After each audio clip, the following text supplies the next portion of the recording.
बांबर्डा रेती घाटात झालेल्या हत्येतील मृतक हा पुलगाव शहरातील बीजेपी महामंत्री भरत नागपाल असून हा प्रकार पूर्वनियोजित कट असल्याचा संशय असल्याची प्रतिक्रिया आमदार राजेश बकाने यांनी दिली.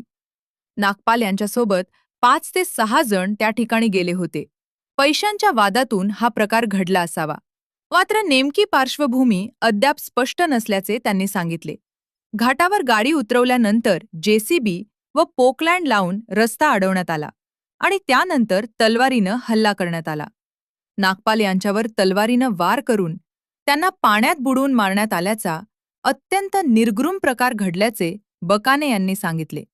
या प्रकरणात सुरुवातीला 20 ते 22 जण घटनास्थळी असल्याची माहिती पोलिसांकडून मिळाली होती.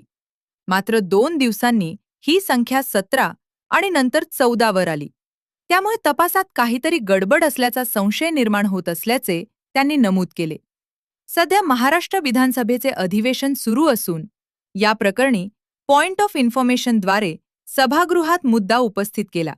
या हत्येची सीआयडी मार्फत निष्पक्ष चौकशी करून दोषींवर कठोर कारवाई करावी अशी मागणी केल्याची माहिती आमदार राजेश बकाने यांनी दिली. बांबर्डा घाटामध्ये ज्याची हत्या करण्यात आली तो पुलगाव शहराचा भारतीय जनता पार्टीचा महामंत्री भरत नागपाल होता आणि हा पूर्वनियोजित कट होता असं म्हणायला हरकत नाही.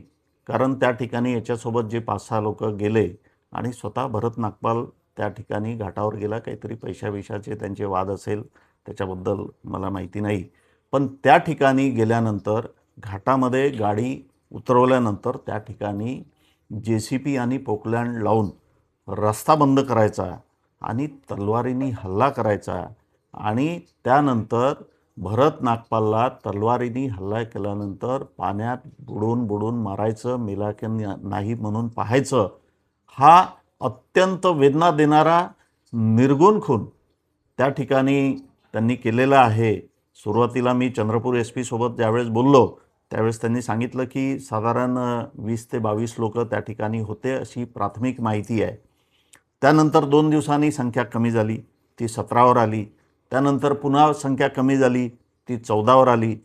मला याच्यामध्ये कुठेतरी तपासामध्ये सुद्धा काहीतरी गडबड वाटते आहे. म्हणून मी या महाराष्ट्राचं अधिवेशन चालू आहे, या अधिवेशनामध्ये पॉइंट ऑफ इन्फॉर्मेशन हा विषय त्या ठिकाणी लावला आणि त्या ठिकाणी CIDची चौकशी होण्यात यावी, निपक्ष चौकशी होण्यात यावी आणि दोषींवर कारवाई करावी या संदर्भामध्ये मी सभागृहामध्ये मागणी केली.